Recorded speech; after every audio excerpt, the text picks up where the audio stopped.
Hello and welcome to this very special bonus episode of How's the Shared Living podcast, because we wanted to give our lovely listeners a festive present, and how better than a bumper episode with some incredible guests.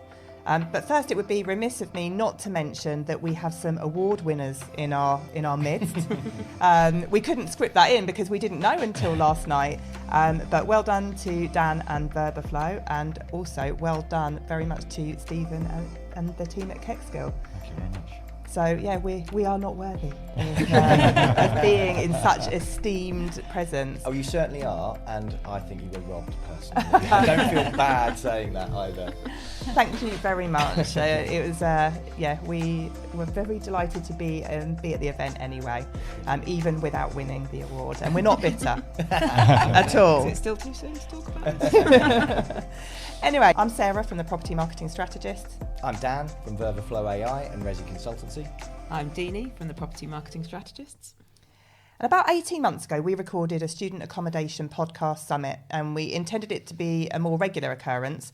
But to get the right guest takes a lot of coordination. And so here we are at the end of 2025, but better late than never. So we're in an actual studio today, and we have Jenny. Would you like to introduce yourself? Yep, I'm Jenny Shaw from Unite Students, but not for very much longer. Watch this space. And Stephen. Hi, Steve Willis from Kexgill. We trade under the brand of University Quarter. And last but not least, Timothy. Hi, Tim Owen, University of Birmingham. Fantastic. Thank you all for joining us today. I think for the very first time, we're professionally recording this as well. So you can not only listen, but if you really want to see our bleary eyes, we timed this particularly badly off the back of the Property Week Student Accommodation Awards last night. So if you do want to see the bags and us looking a little bit bleary, you can watch this as well. But anyway, today we will be covering some of the key topics and themes from 2025, along with a bit of festive fun. Although, can it be noted that anyone watching, I'm the only one that followed the direction to wear something festive. So yes, I am the mug in the Christmas T-shirt. It was a setup. Totally, absolutely. I've got a Santa hat outside. It's no good there, is it? Yeah, Sorry. that's what they all say. So first of all, let's take a look back at 2025. And you know, what would you all say is the most significant change or highlight from student accommodation from the past 12 months? Who wants to go first? I'm going to go to our award winner, Steve. Thank you you. can kick off. Well, it's very, very topical because we won the award. I think you did mention that, and it is there on show for those who want to see it, for the best affordable accommodation. And I think the biggest change this year is that need to focus on affordability and the impact that's having on students. I don't know about you all, but I feel like at Property Week this year, I was having conversations with multiple operators who were saying, we're looking into affordable accommodation. Previous years, it was very much, it can't be done. Yeah. And actually, I feel you're absolutely right. I feel like the tide has turned. Probably, you've led the way there. Yeah, I think that was the absolute change yesterday at Property Week, was that for so long it's been, it can't be done, it can't be done, it can't be done, whereas yesterday was, it's really, really difficult, but it needs to be done, and we need to find a solution. And that was a big change yesterday, and I think that was a good change. Absolutely. So what do you think's driven that then? Why are people suddenly engaging in something they weren't before? A good question. Occupancy. They're not getting the occupancy levels that they need, and there's been a realisation, I guess, that actually we can't just keep hiking the price and hoping the trend's going to change and things are going to get better, and that it's a blip. You know, for so long it's always been a blip. And I think several people actually came up to me yesterday and said that this year that the general story was, it's just late. It's just late. And there's a hope that it was just late, and it wasn't just late. No. There's a shift and there's a change, and we've got to change. So it's hitting in the pockets. And it does feel like this is how it's going to be now. Yeah. We've been through such a period of growth, and it's now going the other way. And the volatility just seems so, well, it's here to stay. Yeah. And it's good maybe that now people are accepting that we have to plan for that in the long term rather than just be reactive. I think it's what everybody is now calling the normalisation of demand, and I think that, it was Unite that coined it in the report, because it is getting tougher to fill those beds. The students it's volatile. The demand city to city is very volatile. Internationals, postgrads, domestics, it doesn't matter. It is all very volatile at the moment, and I think what we're seeing is that move towards recalibration of those rents that got really carried away post-COVID. That post-COVID boom, there were quite a few investors that ploughed into the market around that time. And it just means that, yes, some of those are casualties of getting carried away, and they're all a little bit hungover now, as some of us might be, that they can't get those returns that they originally wanted, that the occupancy is not where they wanted it to be. And I was talking to someone this morning saying that actually this is sort of a 90% market. If you've hit 90% in any market, you've done really, really well. As a PBSA, as a university hall, it doesn't matter. That's where we're at. We're not at the 98% anymore. I do not see us returning to that kind of level of occupancy. I think, again, it comes back to what we said on the podcast pretty much at the start of the year. You can have occupancy or you can have revenue, but you cannot have both in this market. That sentiment, I think, is here to stay. Yeah. And the market research said for 30 years that student accommodation was too expensive every year, but the most expensive student accommodation sold first. Yeah. And that was the contradiction that has stopped. Yeah. Kexgill has always believed in providing that based on its values, but I think the market reality is now getting a lot of competitors to say that's what we have to do.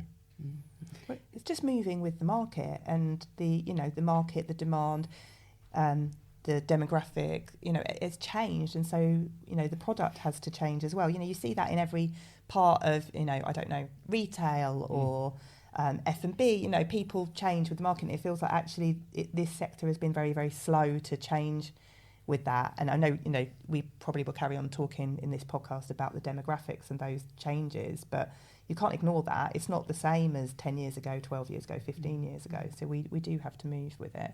But was that also kind of what you were saying about kind of the most expensive rooms sold first, but was that masking the fact that was still probably stopping people going off to university or giving the reputation of university being expensive and living away? So in a way, this change that we're seeing with commuting students has probably been quite gradual, because there's been a small percentage every year that's kind of done the research and gone, ooh, I can't afford that. And then that's slowly growing into much more of a bigger percentage that we're now beginning to see. I absolutely think so, but I do believe it was accelerated post-COVID. Yeah. So that increase in construction costs is real, and that has accelerated. I mean, inflation was running at 2.5% for year on year. When that becomes 12%, that's equivalent to 5 years of inflation overnight, and that's how it felt. Yeah. So that construction increase has precipitated that change. If you come back to the affordability thing, we talk about more commuter students, and that being a threat to our businesses. There's a threat to the whole higher education industry on top of that if people are saying, is higher education affordable? Is it value for money? And I think that's the other big thing this year, that the questions seem to be much more openly being asked, whereas I think for a long, long time it was still considered the rite of passage. Everyone thought that was the best thing for your child to go to university, and that was the message that parents were saying to their children. I'm not sure that's still the case, or at least I think the question is being asked more and it's being considered more deeply, and I think that's an even more fundamental threat to our business. And I think from our perspective as higher education institutions, but all of us as a sector, we've got to contribute to making that case how important higher education is, and also we need to bang the drum for the residential experience as well, because that comes back, it's not just about affordability, it's about value for money and that perception around what you're getting for that money as well. I totally agree. I think it's a nice segue to talk about, the viability of higher education and how,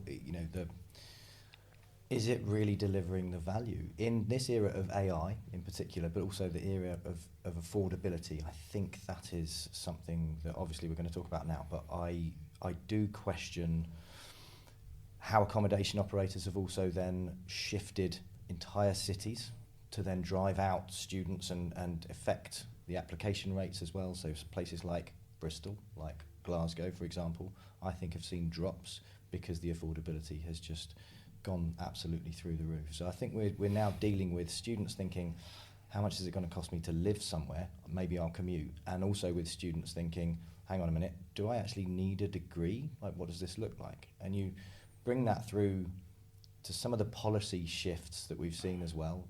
Tony Blair was the one who wanted 50% of school leavers to go to university, And our government this September just rolled that back and said, actually, we're going to scrap that. We don't think that that needs to happen.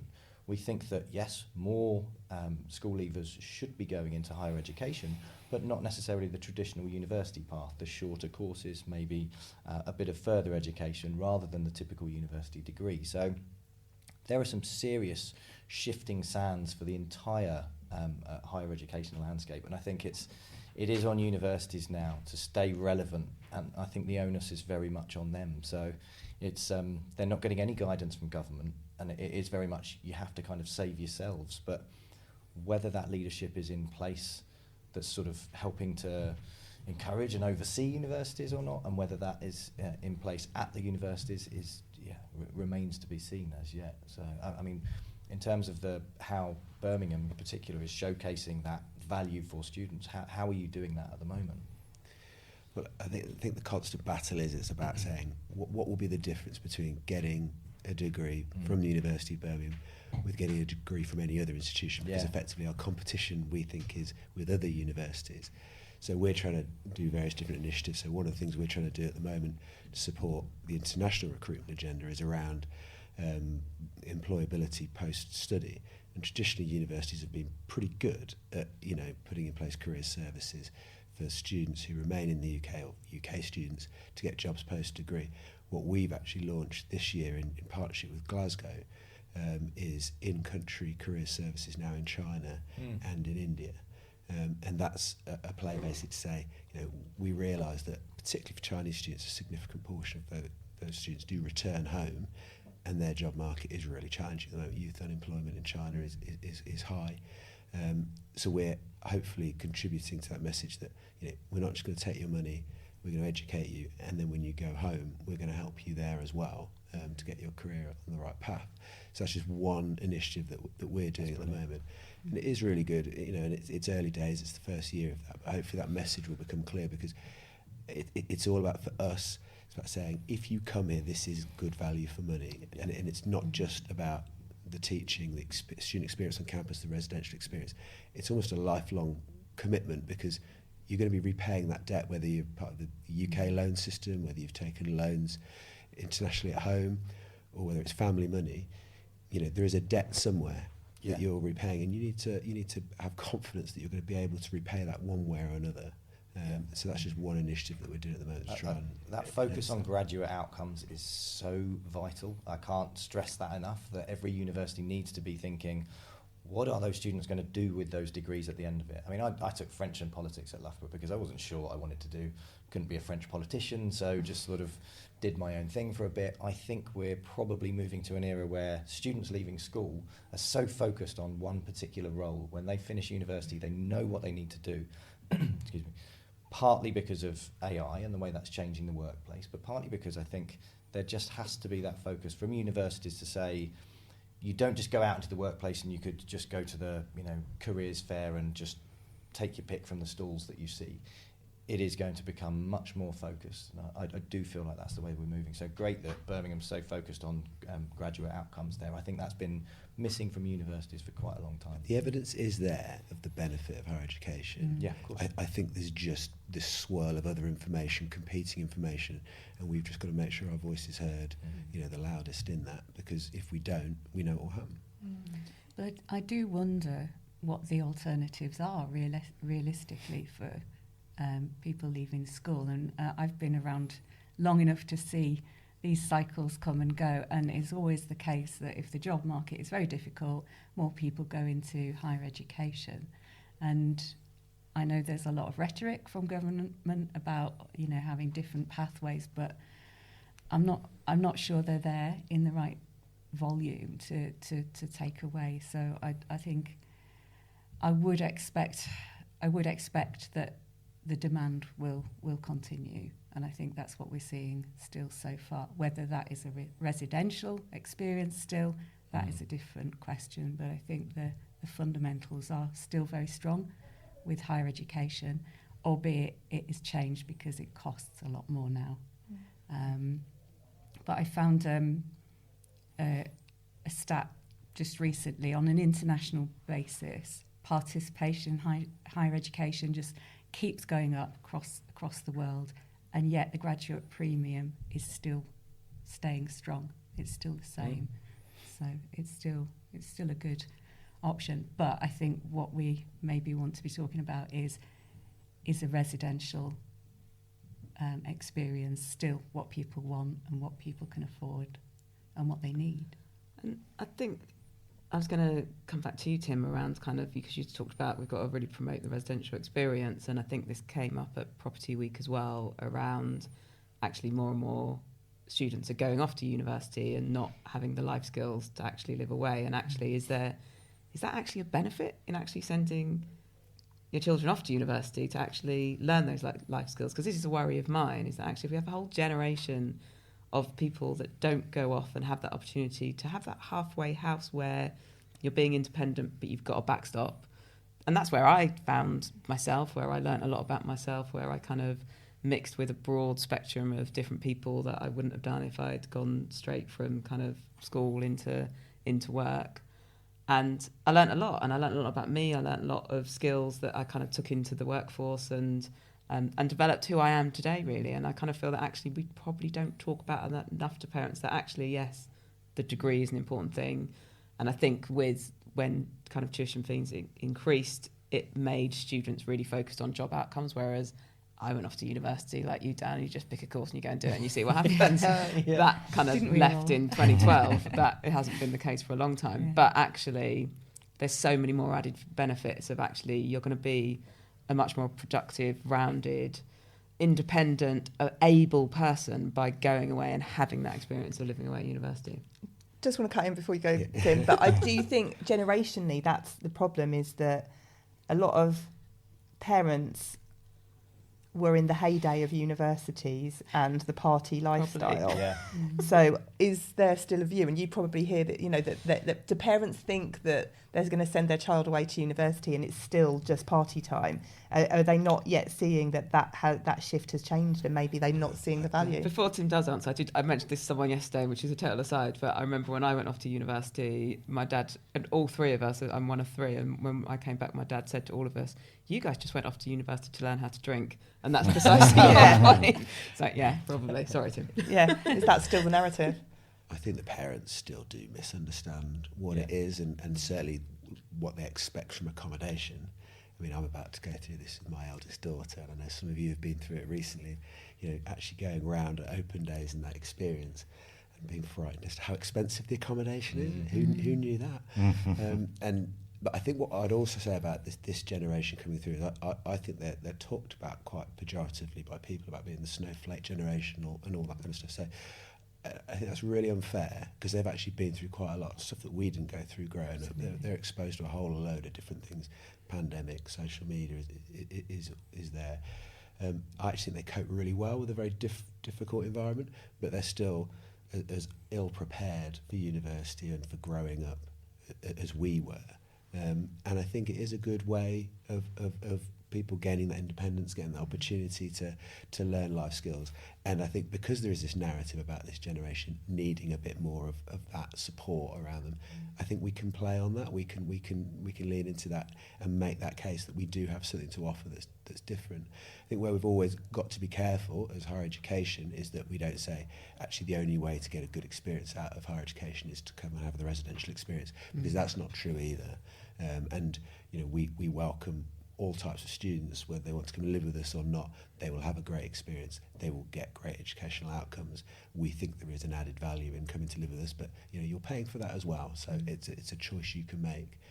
But I think there is certainly an opportunity for us to make more of that. I think. Sorry, Jenny.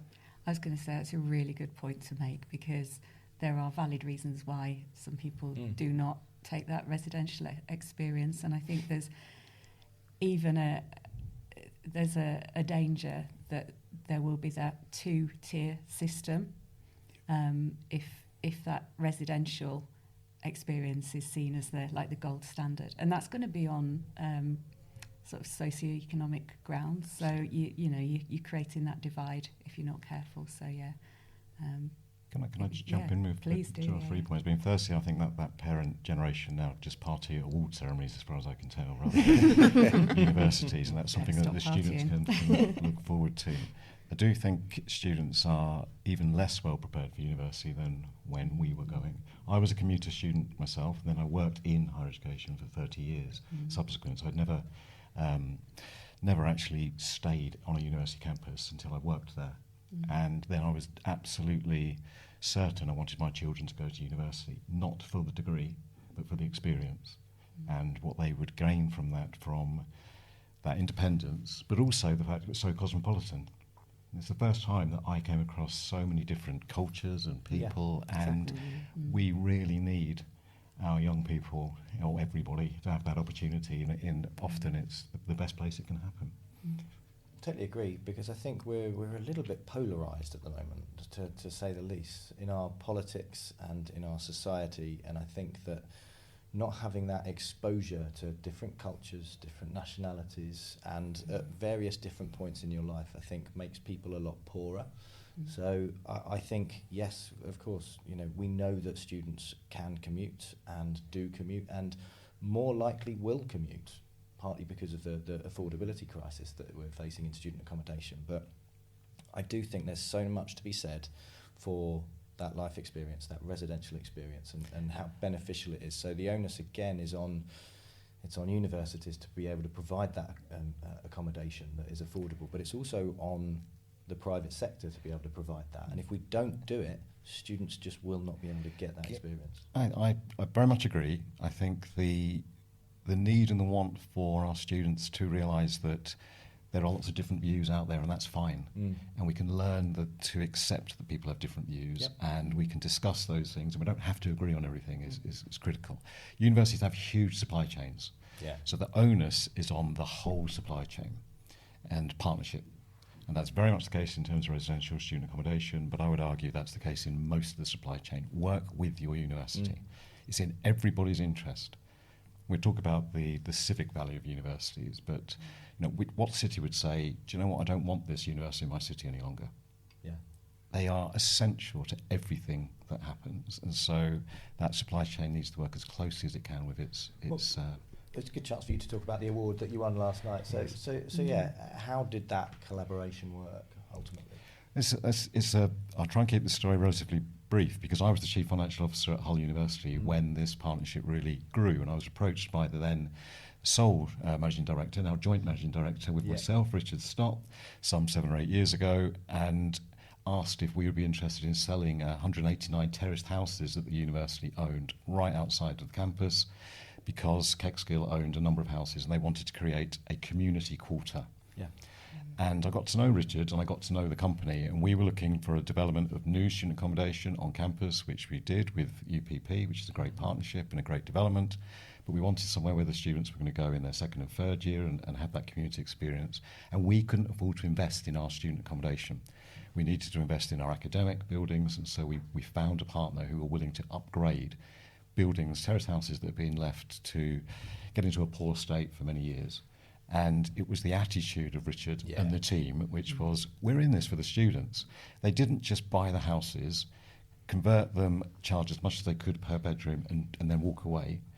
Not only did they create welfare support, but they created areas in between the houses to have events, and not just parties, but normally opportunities for free food, for people to meet, but not just students to meet. Students meeting was great, but the community to meet.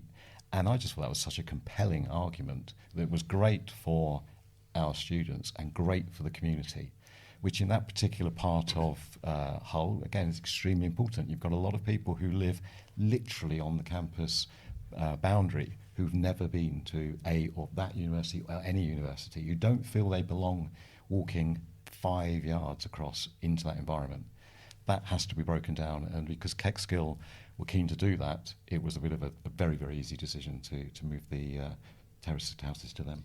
I think the success of Kexgill is a bit of a measure of where the sector is now at. I think PBSA in particular is a very mature sector in the UK, and I think therefore it attracts people looking for that long-term, stable return profile. And I think the days of the sort of 1-2 year hold and then flip, I think that's gone. And I think that people who bought during COVID or slightly post-COVID will really feel the effects of that when their returns aren't quite as good as they were expecting. And I think what PBSA now needs and now has coming into the market is that long-term reliable capital where you're not, because I think that to cut it short, I think PBSA got quite greedy over the in the post-COVID boom, and I think it's totally destabilised a lot of markets, and everybody is now very hungover from some of that. It doesn't mean the party's over in PBSA, it just means that there is definitely a hangover. We're now in the stage where long-term sustainable capital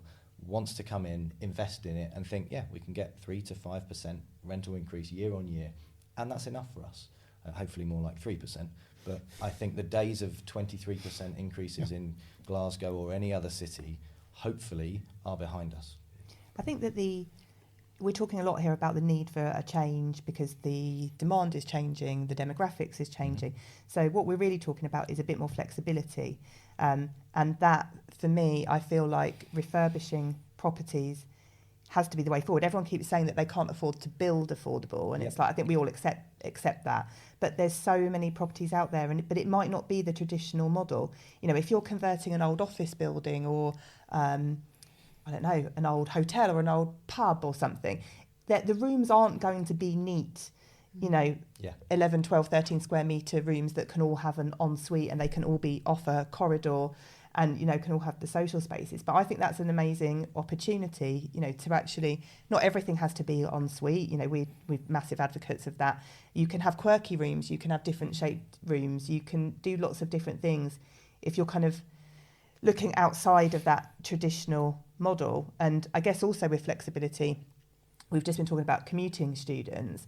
I guess in our experiences, is any of your organisations or people that you're working with looking at a kind of hybrid accommodation option for commuting students that might not need that 43-week or 51-week? Is there evidence? Are you guys doing anything like that at Birmingham, Timothy?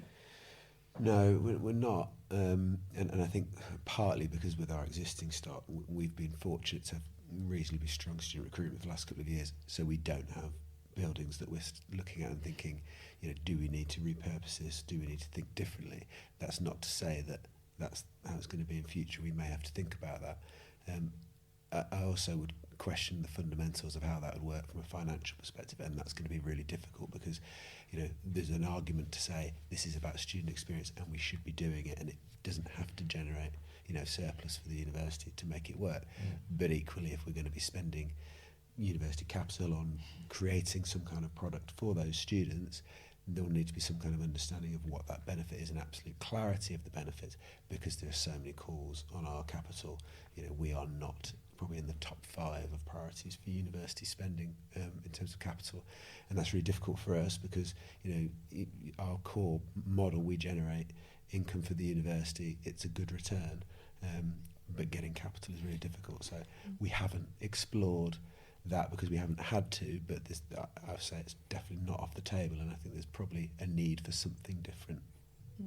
I think it's it feels that conversation we were having about kind of the campus and not pitting kind of residential students against commuting students is actually that campus is a vibrant place to be if you're a commuting student, and really if you're a commuting student you should be there from 9 till 8 every day or later and then going home. And then that then affords actually a flexible product. So actually you can stay on campus 2 days a week and still be a commuting student and still get part of that. But as you say, you've got to make fundamentals work to make that work. But I mean, I've said time and time again, we're in a market where it's ripe for innovation, it's ripe for change, and everything is telling us that something needs to change, whether it's how people are studying, how people are getting to studying, the demographics of students, that the finances between funding it, it's kind of actually all of that is building to actually let's not just keep thinking student accommodation has to be this and solely this. There is another way, and we need to sit and find that, I think. I think that the challenge for us is that in our sort of hyper-local market, the market isn't difficult enough for those changes to be forced upon us. What but a luxury. Well, yeah, and I'm not sitting there gloating because I know tough times could be round the corner. It's going to be really difficult. But what I think all campuses could do better is provide that overall space for commuter students to be. So if you're coming onto campus, we want them to be there from 9 in the morning till early evening. They might want to go to the gym. Where do they put their bag when they go to lecture? Where can they sit and study and not feel obliged they've got to buy a coffee or buy lunch? Because the reasons they're choosing to commute are probably based on budget. They can't afford the student accommodation, so let's not make them come to campus and spend a load of money in a different way. And that's all really difficult to get right. But I think most universities could do better on that. I'm just wondering, Tim, if the university has looked at this against the losses where, you know that commuter students are more likely to drop out. I wonder if it's been looked at in the round in terms of retention, but also attracting more commuter students.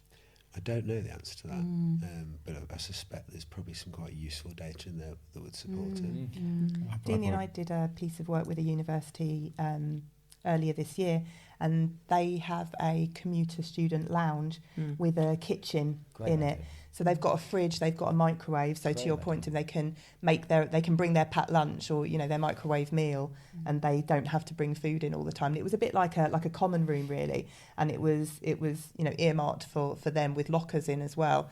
It's a very small university in London that was doing that, and we were really really pleased to see that. So it's that kind of sort of dining with, and it's not a huge amount of space. That's not a cost really. It was I don't know what it was before, but it was little more than an unused room the size of this studio really. But that's where I was going down though. It's like actually like a co-working space is you just go and hire a space where you can work for the day. But actually, if you've got void rooms, you could just hire a room for a couple of hours, and if you want to go and have a sleep, if you want to go and get some private study for a couple of hours, have a shower. Yeah, it's kind of actually you've got a little home from home that you just hire for a few hours. I think this sector has been pretty innovative already, and it needs to continue to be so. And we do, it's difficult, isn't it, especially when you've got an hour to talk about it, that we talk about the sector as one, but the authoring does vary considerably. So I worked in 2 Russell Group universities, one post-92 and one red brick, and the post-92 and the red brick were very innovative about thinking about how to support commuter students because they needed to. And the Russell Group hasn't needed to as much. But we've been approached by Russell Group University in the last month and asked if because they don't have the experience of doing that, so Tim, I'm very happy to talk to you after after this podcast, can we help them deliver that type of flexible solution that they see that they require in the future, not as a alternative to their current student market, but as an addition. And that's really quite exciting, I think.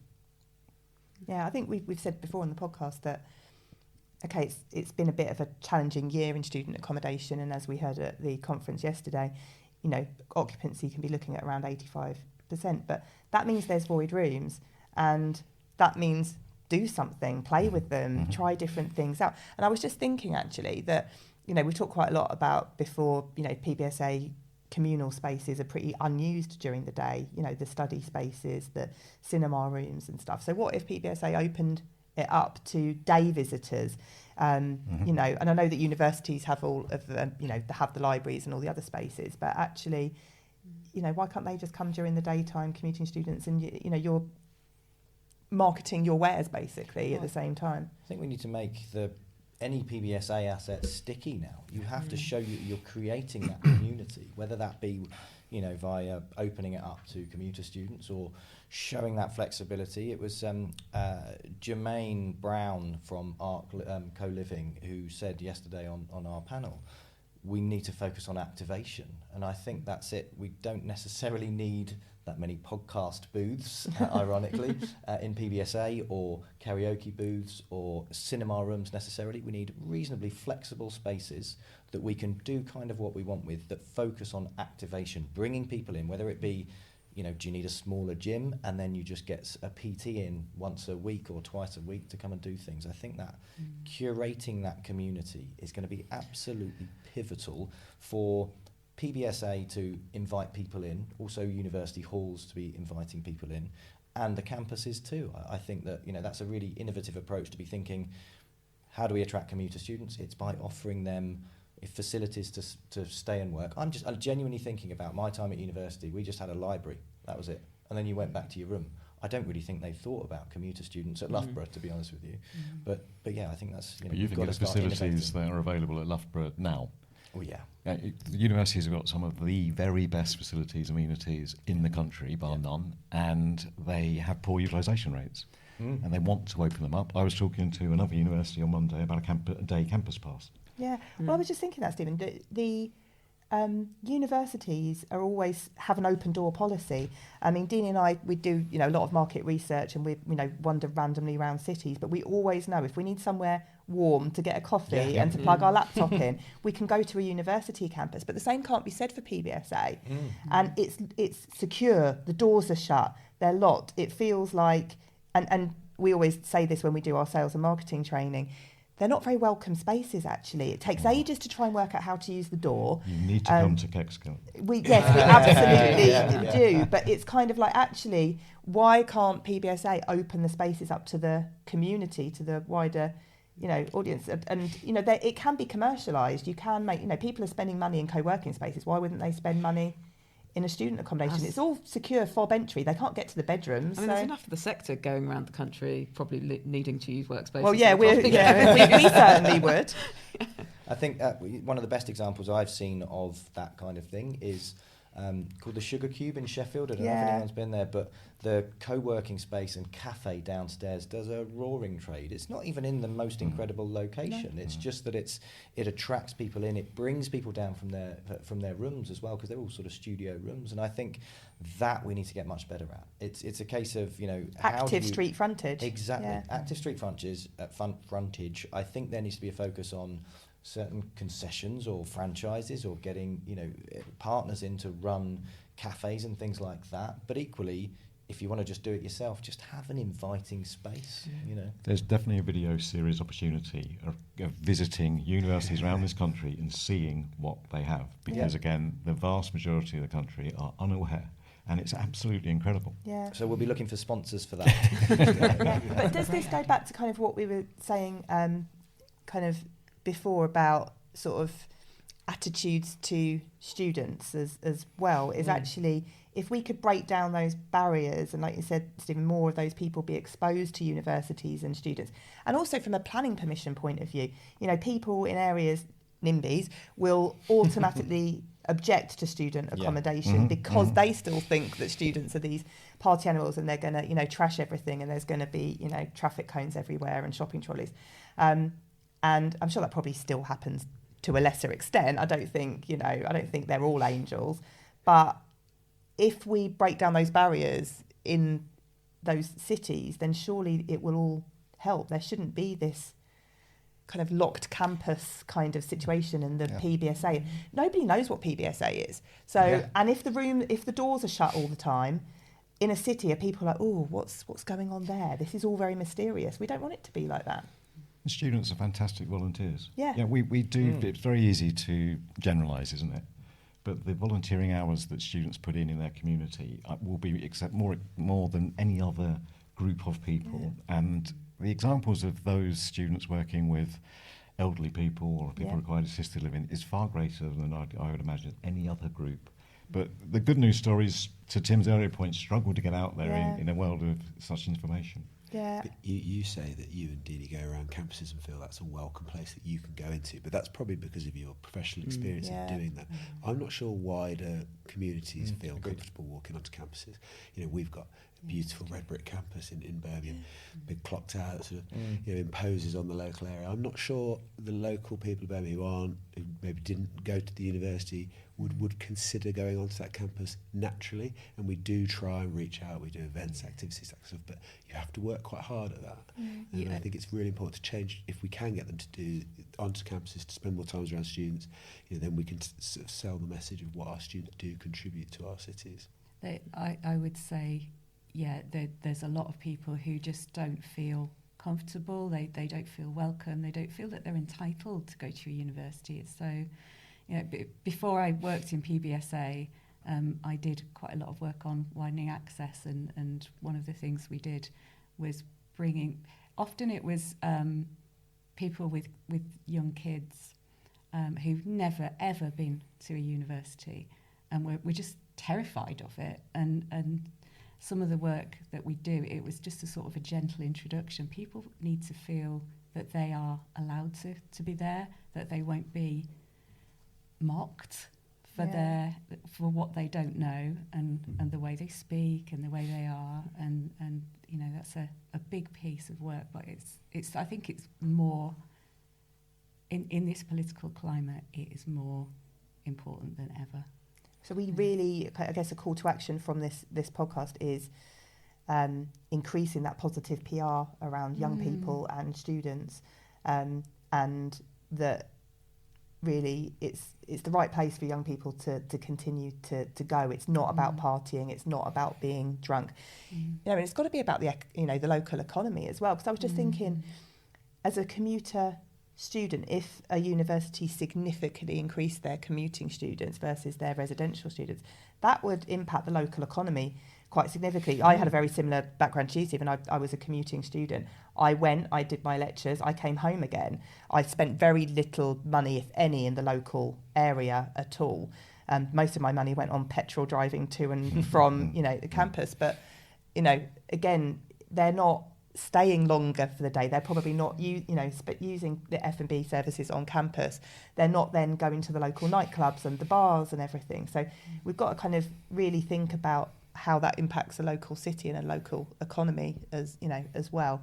And really the higher education and student accommodation sectors need to kind of come together. And that's civic planning as well. And again, I was in Leeds, but I think there was a fabulous example through the 90s and the 2000s where the council and the planning department were very long-sighted and very supportive of what the universities were doing. I think there's a point that I'd like to raise where, because I've been involved in the sector for so long, in 92 when I started, through to the early 2000s, there was a very positive media to higher education, and a lot of support, Tony Blair and governments of all political persuasions.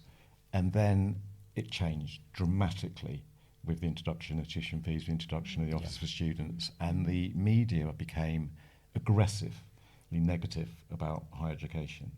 And if you're in it, it was really obvious to see. And I've spent a lot of time with Universities UK, British Universities Finance Directors Group, talking about what can we do to get the good messages out there. And again, they produce an awful lot.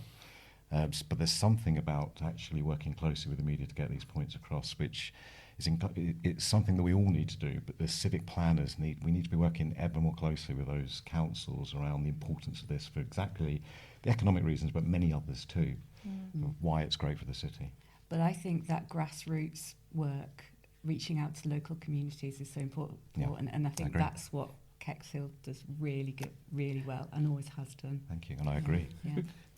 And just thinking about that and thinking about our time and how much time we've got left, like looking forward, there's lots that we can do, lots we should be doing. So what would you like to see in the student accommodation sector in 2026?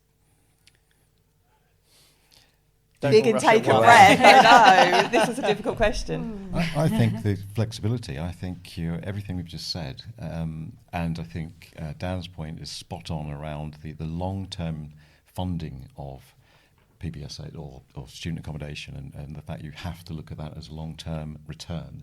You can't look at it as a short-term return. There's going to be peaks and troughs, as you've said, and you've got to think about it I think we are being innovative. We need to be more innovative. We need to work in partnership with everyone who's involved. But the flexibility of providing those rooms and facilities in a way that's different. Durham University, 70 student accommodation rooms in the castle. That's 1,000 years old. Yeah. What an experience that would be. And they're not your typical student accommodation room. There are lots of examples. Sometimes it's very difficult to refurbish a building. Sometimes it's a lot easier and makes it affordable. But that flexibility of provision, and definitely flexibility of the length of stay. So by way of example, if you wanted to get a reasonable bedroom in an Airbnb in Hull, it's still going to cost you £50 minimum, and more likely nearer 100. Yeah. We charge our best value room in Hull is £99 a week. So we can make that work 1 or 2 days a week. And we've got to think about how we try and do that more broadly. So if we're going into a period of more long-term planning and stability, do you think there's any chance that we might, and there's a risk here, we'll set Dan off on his hobby horse topic. Is there any chance that perhaps, because if we're talking about affordability and value for money, we need to price our products properly. Because at the moment, I don't understand how a student can know what anything is worth in student accommodation, particularly in private PBSA, because of all the discounts, incentives, cashbacks. If we don't know what it's worth, how can a student, and we're going to get into this sort of DFS sale territory, aren't we, where, if the sale never ends you keep on waiting to buy when you think you get the best value, and no one pays full price ever. Yeah. I feel like you deserve a round of applause for that, Timothy. Spot on. Shall we give him a round of applause? Yeah, should we do that? I think you're absolutely right, but that position is inevitable when you've got market forces created in higher education and therefore PBSAs, but it's not sustainable. So there will be losers, and again, another hat I wear as the chairman of Unipol, and we're very conscious about the effect of the Renters' Rights Bill and this discounting in certain cities. There will be organisations who sell out of student accommodation or get out of the buildings, or those buildings will not be used for student accommodation. That is the conclusion of what's happening at the moment, and then the market will stabilise again. I'm not sure what else can happen in the meantime, but I think for those who are going to be successful, you and I would say this: you put your stall out there, you say that's what we're offering, that's why it costs this. Do you want it or not? And we make it as attractive as possible.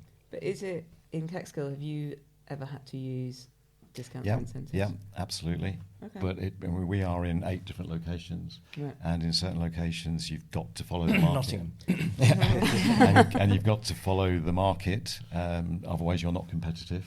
We have to find a business strategy, a core that will get you through that. Nottingham's taken a lot of people by surprise. Obviously, that's one of the places we're talking about with the cashbacks. I think, if you're mid-market and you're doing cashbacks, you've got your pricing wrong. But there are places where you just can't foresee what's going to happen in the market, and Nottingham was one of those. Absolutely. There's a few others too. But I am seeing more cashbacks from some of the bigger operators straight out of the doors, and that for me is a sign that you've got your pricing wrong. You're talking to your investors wrong. And you've got to make sure that you recalibrate completely. So all of the advice we've had to our clients at Resi Consultancy, we've just said, start low. If you need to, dynamically price and work your way up. And if you are getting to the point where you are dropping your rents, you have just totally got your pricing wrong from the get-go. And I think that has happened more and more. We need to cancel the cashbacks. It is totally screwing up so many different markets. And I think it's causing desperation. It's showing PBSA in such a bad light because it just shows a bit of greed. Like I said, yes, there's exceptions where you get caught out, and I understand that people want to fill that last sort of 1-2% occupancy, but at what price? Pissing off the rest of your existing residents?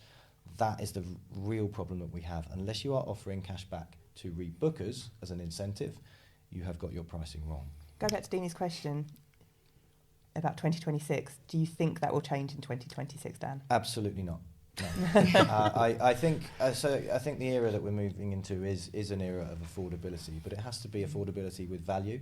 It can't just be, hey, here's our cheap rooms. I noticed you correct yourself and say it's not Good the value. cheapest room. Yeah. It's a good value room, and I think that's something that we all need to focus on as a sector. That value that we're bringing, and the value that the entire sector brings. Yes, there are commuter students who will need to commute for sure, but there are commuter students who commute because they cannot afford university. They cannot afford to live in student accommodation. We have to be able to entice them back with good value rooms and make sure that we're able to showcase this. So we are trying to showcase that with that recalibration with the PBSA sector has had to go through, which has been quite painful and still will be painful, that we need to recalibrate. We need to focus on affordability, and I think flexibility will also come through that too. I think you've hit the nail on the head there, just going back to what Tim said about the pricing and the incentives. I think that blocks out the value. Like, we do marketing audits, and oh my God, there was one that we looked at the other day, and I think we counted 7 different incentives. We couldn't get beyond the flashes and the pop-ups and the banners and everything to even find out what the value of the property was. And and I'm not blaming marketeers for that, because we've been in-house. We know the pressure that you've got investors and you've got MDs and you've got CEOs going, just tell them this and just drop this and just add this banner. And I don't know, we probably were senior enough and annoying enough that we would push back on those messages. Likewise. But you don't see that all the time in the sector, that somebody's going, no, we are not doing that. That is not right for the student. We want to talk about all the value that we're adding to the residential experience. not the banners and the discounts and the incentives. But is that looking to the future, and where we're talking about long-term capital, actually you get more of a buy-in for that long-term reputation and that long-term impact? And I think that's so much of the problem with the sector as being is like, I just care about this year. Oh yeah. So I don't care. Short-termism. So, Yeah. It's the same with our politics. Justine Green said it yesterday, the ex-housing minister, at Property Week, which was actually a really good keynote. But it's that short-termism, and it breeds laziness and complacency, I think, and that's what we need to readjust. The whole sector has matured. Focus on that long term. So hopefully that is a message that will come through to investors in particular. The operators know it.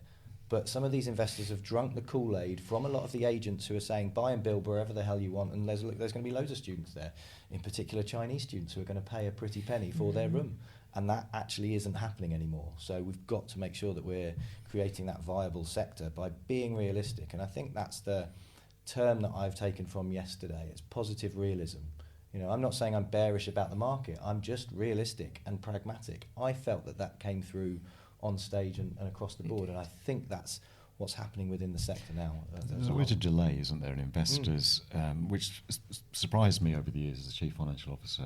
Certain banks, certain investors are seeing the market trend, and the number of student accommodation bills will reduce, and investors will start thinking, well, there isn't the return here, that there's been this huge jump into student accommodation development, because where else are we going to put their money?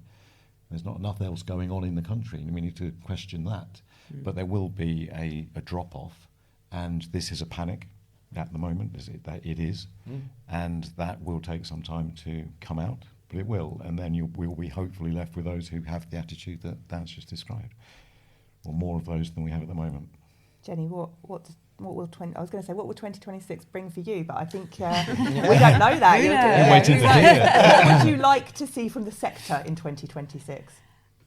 I think there's an opportunity just to go back to basics, because it's been the year that the wave crashed. Which a lot of us have been tracking trends and looking at the future, and this might happen, this might happen, that might happen.